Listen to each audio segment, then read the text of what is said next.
Part 2. Where was I? Oh yes. I asked God to put me back where I belong because, as I say, he was made. His very essence was everything that he'd ever created. And I knew he created me. And I wanted to know where I fit. Like, was I on his nose? Was I on his cheeks? Was I in his hands? What part of his body was I? And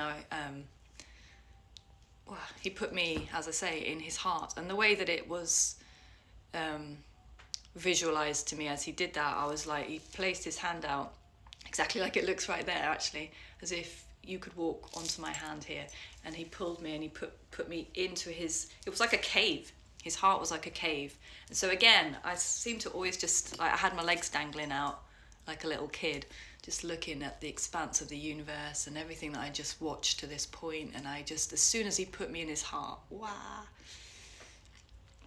I was home. I was home. And as I sat there, dangling my feet out, looking at it all, with this wonderful feeling of being with Abba, he said, I need you to remember why you're down there in all of that madness that you've just watched. I need you to remember why you're down there. And then he said, do you not know what you are? And it's so funny, like when I'm in these experiences, there's no talking, there's no mouth movement and lips and tongues and vocal cords. It's all in here. Like, you hear a conversation. And sometimes before he's even finished the question, I know the answer, but I don't know where that answer's come from. It feels like my soul knows. And he said, do you remember why you're down there? I went, yes, I do. I'm a shepherd. I'm a shepherd, and I need to call the sheep back unto the fold. And the fold is remembering who they are, remembering who you are, remembering that we belong to something much bigger than we realize. We belong and we live and we move and we have our being in Abba. Father of creation, Father of creators. We are made in that image. And it's such a twofold experience, because as little as I was in that moment, I then knew I had to remember how big I was. And as he said, Abba, remember who you are, like you're the shepherd, I found myself being automatically pulled back out of that heart space and returning to the portal where I had been trying frustratingly to create this new world. And I knew it all suddenly. I knew what to do, and the only way it worked was if I just had to do it, and then I would remember. I couldn't remember and then start building. I had to just instinctively move, and then it would come, like the tools just appeared, the knowledge would be just tick, tick, tick. It came back to me, and I was like, I remember who I am. And I remember that I'm a shepherd, and I was saying, I am a shepherd and my sheep know my voice. And as I was saying this, I was calling.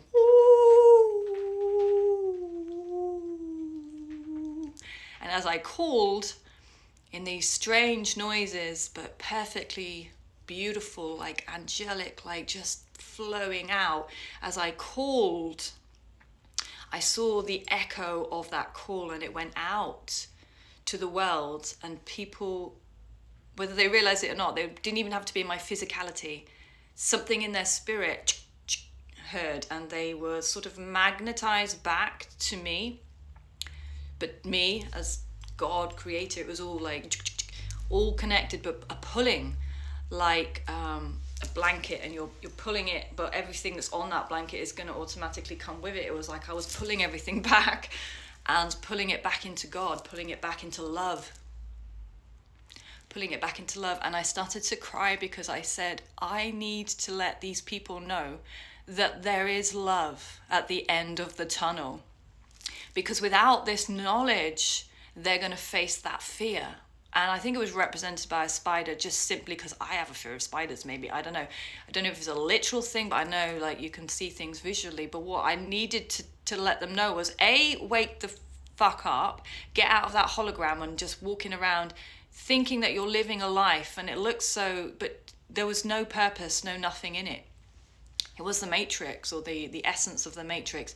And I knew that I had to incorporate this new world and walk amongst them, whilst creating this realm, this new world that was coming straight out of the tube of love, not the tube of fear. And I realized that everything that most of us do in that hologram, all the moves we make are made in fear. Why do you get up? Why do you get in your car in the morning and you go to work, to a job that you hate because you're afraid that you won't be provided for your family, and this fear, you don't realize it, but subconsciously all of the actions of living in that were coming out of a root of fear.